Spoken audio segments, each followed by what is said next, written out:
Everyone, welcome to Drishti judiciary. I am Nivedita Raje. आज का case है Rajiv Bansal versus state of Maharashtra. हालांकि बॉम्बे हाई कोर्ट का केस है, लेकिन बड़ा ही इंटरेस्टिंग सा केस है। Cheating, criminal breach of trust के प्री रेक्विजिट्स को अफर्म करता है कि भाई वो ऑप्शन नहीं होता उनको मानना, एलिमेंट्स को they are compulsory, you need to make sure that they are being fulfilled. ठीक है, तो बड़ा ही इंटरेस्टिंग सा प्रेमाइज था। और आपकी चीटिंग एक इम्पोर्टेंट मेंस का टॉपिक है, along with criminal breach of trust, right? आप इस लेटेस्ट जजमेंट को यूज कर सकते हैं बड़े अच्छे से।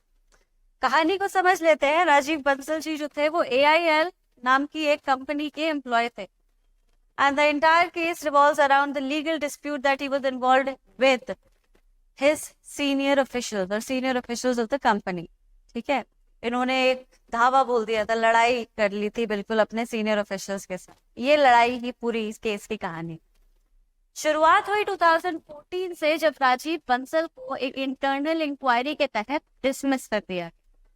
अब इस डिसमिसल से पहले कंपनी ने एक सिस्टम शुरू किया था, रिवाइज्ड बेसिक पे सिस्टम, जिसके अकॉर्डिंग इन्होंने अपने कंपनी के एम्प्लॉयज के 25% सैलरी को डिडक्ट कर दिया था।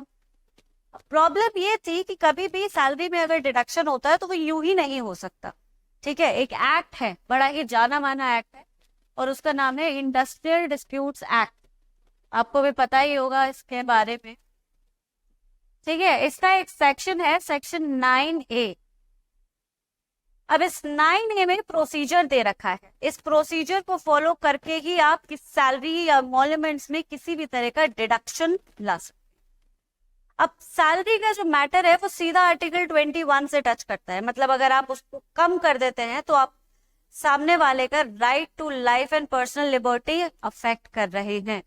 और आर्टिकल 21 साफ कहता है that it can not be violated unless a procedure established by law is followed. अब यहाँ पे प्रोसीजर एस्टैब्लिश्ड बाय लॉ जो है उसे फॉलो नहीं किया गया, आर्टिकल 21 वायलेट हो गया, और इसी वायलेशन के अगेंस्ट यूनियंस ने कंपनी के खिलाफ दावा बोल दिया, किले पर हमला कर दिया। ठीक, अब यही इनमें से ही एक यूनियन था जिसको रिप्रेजेंट कर रहे थे राजीव बंसल जी। ओके,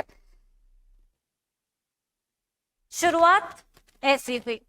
कंपनी ने आर्ग्यूमेंट में, मतलब अपने आप को डिफेंड करते हुए कहा कि देखिए, हम एक बहुत ही परेशानी में चल रहे हैं, we are in a dire financial crisis, और ये डिडक्शन जो है वो विम्सिकल नहीं है, वो कंपनी की फाइनेंशियल क्राइसिस को देखते हुए मैंडेटरी।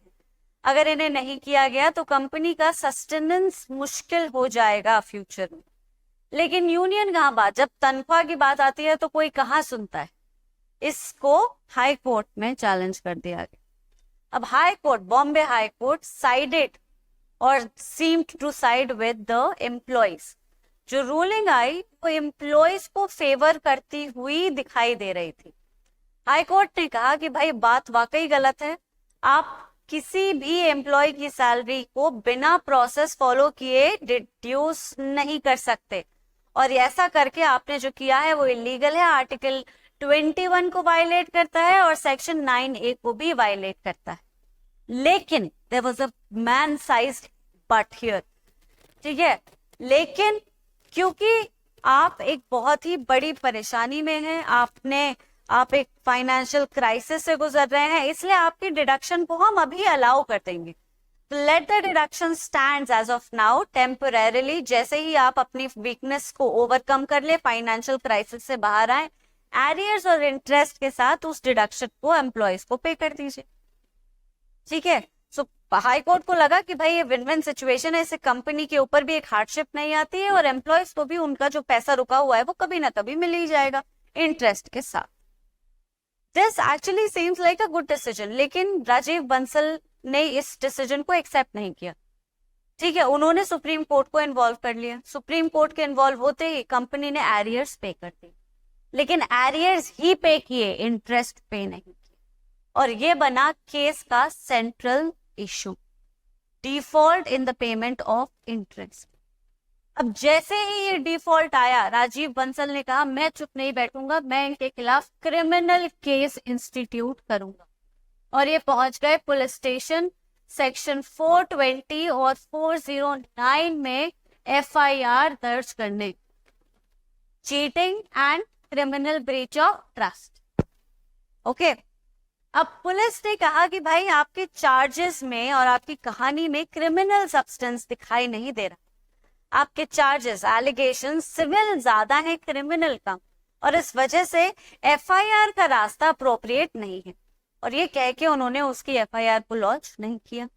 राजीव बंसल रुके नहीं, उन्होंने सेक्शन 156 क्लॉज 3 की प्रोसेस को यूज करके MM के पास, मेट्रोपॉलिटन मैजिस्ट्रेट के पास कंप्लेन लॉन्च कर दी, एप्लीकेशन फाइल कर दी, और एप्लीकेशन में अर्ज किया कि पुलिस को इन्वेस्टिगेशन के लिए ऑर्डर दिया जाए और उनसे कहा जाए कि मेरी FIR। अब यहाँ पे मेट्रोपॉलिटन मैजिस्ट्रेट ने कंप्लेन को जब एग्जामिन किया तो उस कंप्लेन को प्राइवेट कंप्लेन, मतलब इन्वेस्टिगेशन ऑर्डर करने के बजाय इसे प्राइवेट कंप्लेन की तरह ट्रीट किया। और सेक्शन 200, तुम देख रहे हो कितने सारे सेक्शंस इन्वॉल्व हैं इसमें, सेक्शन 200 CRPC के अंडर वेरिफिकेशन स्टेटमेंट डिमांड कर लिया। अभी वेरिफिकेशन स्टेटमेंट क्या होता है? It has not been explicitly provided for in the criminal procedure but it is rule of process. ठीक है, ये कुछ ऐसी चीजें हैं जो आप कोर्ट में जाके ही सीखते हैं। जो बच्चे एडवोकेट से प्रैक्टिस कर रहे हैं वो जानते होंगे, जो नहीं, जो हमेशा थेरेटिकली इन्वॉल्व रहे हैं लॉ में, उनको मैं आज बता देती हूँ। जैसे ही कंप्लेन होती है मैजिस्ट्रेट के पास सीधा आती है, कंप्लेन का जो प्रोसेस है उसमें मैजिस्ट्रेट प्रोसेस इशू करने से पहले कंप्लेन को वेरीफाई करता है। ये तो आपको पता ही है। वेरीफाई कैसे किया जाएगा? वेरीफाई किया जाता है वेरिफिकेशन स्टेटमेंट से। एप्लीकेंट, कंप्लेनेंट से कहा जाता है कि अपनी टेस्टिमनी, अपने एविडेंसेस के साथ सीधा कोर्ट में ही सबमिट करो। उन टेस्टिमनी और एविडेंसेस को एग्जामिन किया जाता है और डिसाइड किया जाता है कि वाकई एक क्रिमिनल केस के साथ क्रिमिनल प्रोसिक्यूशन के तहत आगे बढ़ना चाहिए नहीं। अगर मैजिस्ट्रेट सेटिस्फाई हो जाता है कि हाँ there are merits in charges, तो प्रोसेस इशू कर दिया जाता है। ठीक है, this is what the statement is. Verification statement के बाद मैजिस्ट्रेट ने कहा अरे बिल्कुल प्रिमा फेसी चीटिंग भी है और क्रिमिनल ब्रीच ऑफ ट्रस्ट भी है, और प्रोसेस इशू कर दी। इस प्रोसेस को AIL ने हाई कोर्ट में चैलेंज किया अंडर आर्टिकल 226 एंड 227। अब इस ऑर्डर को क्वॉश करने के लिए हाई कोर्ट में कौन सी रिट को यूज किया गया under this article is something that I leave to you. यहाँ पे एक रिट यूज हुई है, कौन सी है वो? कमेंट में लिख के बताएंगे आप मुझे। ठीक है, अब हाई कोर्ट के पास यही था मसला कि ये जो कंप्लेन थी और इस कंप्लेन को वेरीफाई करके जो प्रोसेस इशू हो गया वो सही था भी या नहीं। वाकई क्या AIL के खिलाफ एक क्रिमिनल प्रोसिक्यूशन कंडक्ट करना चाहिए? क्या ये चार्जेस स्टैंड कर रहे हैं? This was the central issue in the case. ठीक है, इंटरेस्ट से कहानी शुरू हुई क्रिमिनल प्रोसिक्यूशन पे आकर। हम भी समझ लेते हैं 420 या चीटिंग बोल लेते हैं। चीटिंग की 3 एलिमेंट्स है मोटे। सबसे पहला तो डिसेप्शन ही है, डिसेप्शन के बिना क्या चीटिंग होगी। सेकंड इंड्यूसमेंट है ना, और तीसरा है डिसऑनेस्टी।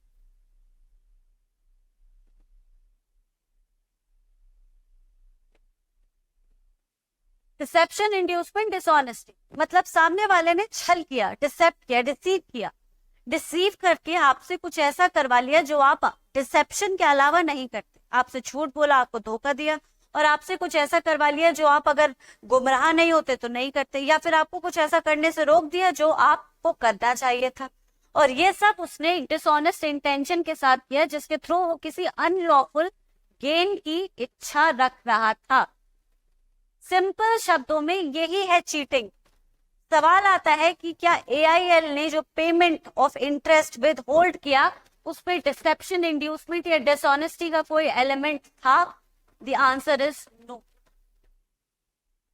सेकंड पे आ जाते हैं, criminal breach of trust. Criminal breach of trust के जो एलिमेंट्स है वो प्रॉपर्टी से रिलेट करते हैं।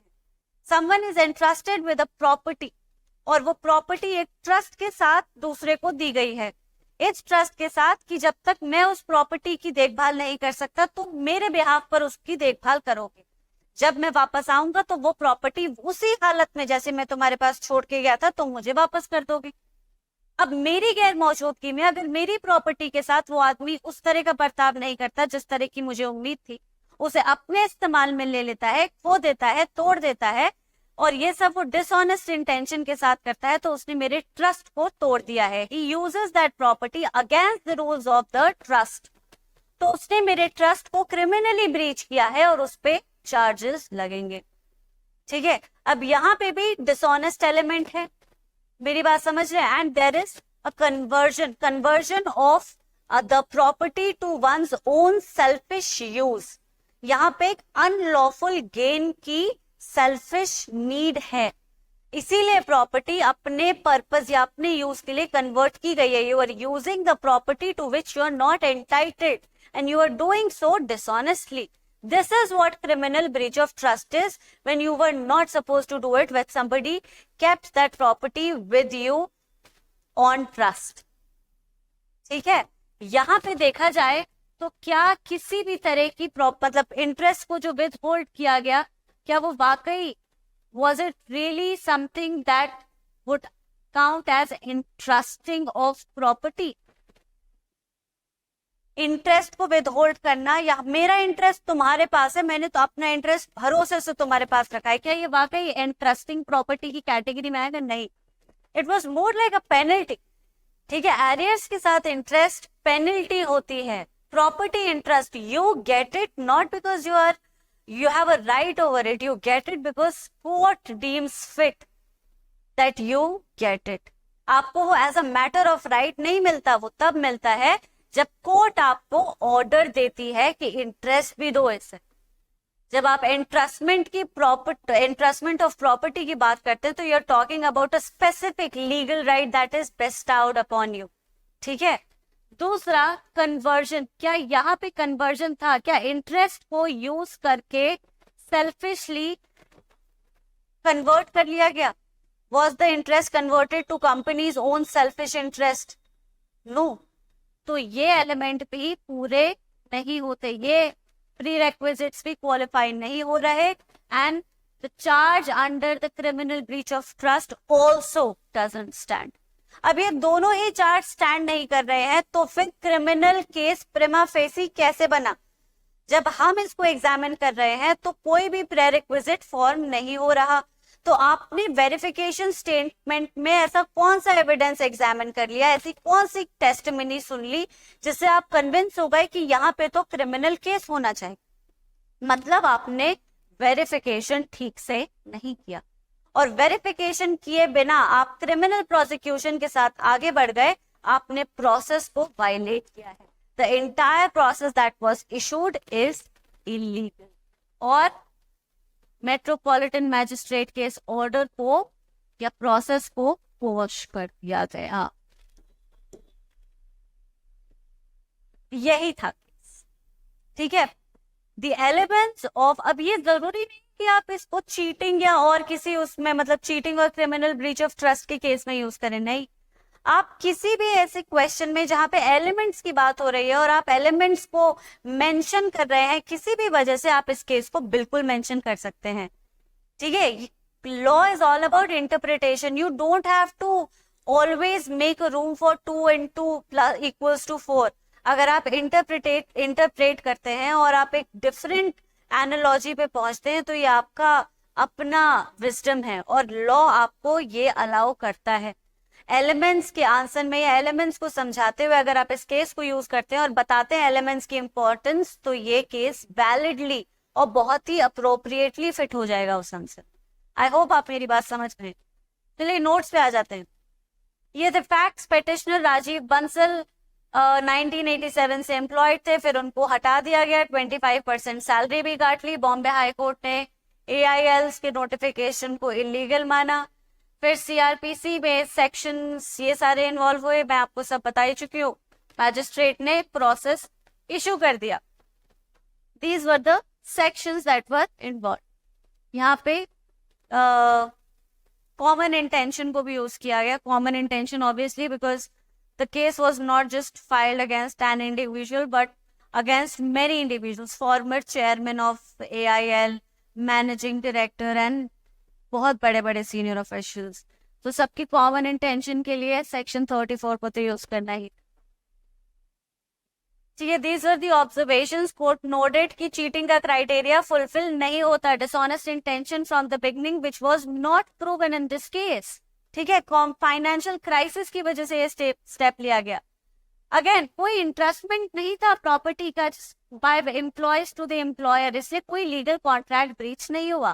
प्रोसीजरल एरर था, वेरिफिकेशन ठीक से नहीं किया गया, और ये था केस। मैं आपको पढ़ा चुकी हूँ। चलिए प्रैक्टिस क्वेश्चंस पे आ जाते हैं। Section of the IPC defines the offence of cheating. Cheating में और क्या ऑफेंस होंगे आपको पता होना चाहिए कि चीटिंग के ऑफेंसेस को क्लब करके एक सिंगल ऑफेंस बना दिया गया। पहले चीटिंग 415 से लेकर 420 तक जा रही थी, राइट, लेकिन अब इन सेक्शंस को क्लब कर दिया। There is just one single section that defines the entire offence of cheating in all its avenues, and that is section 318 of BNS.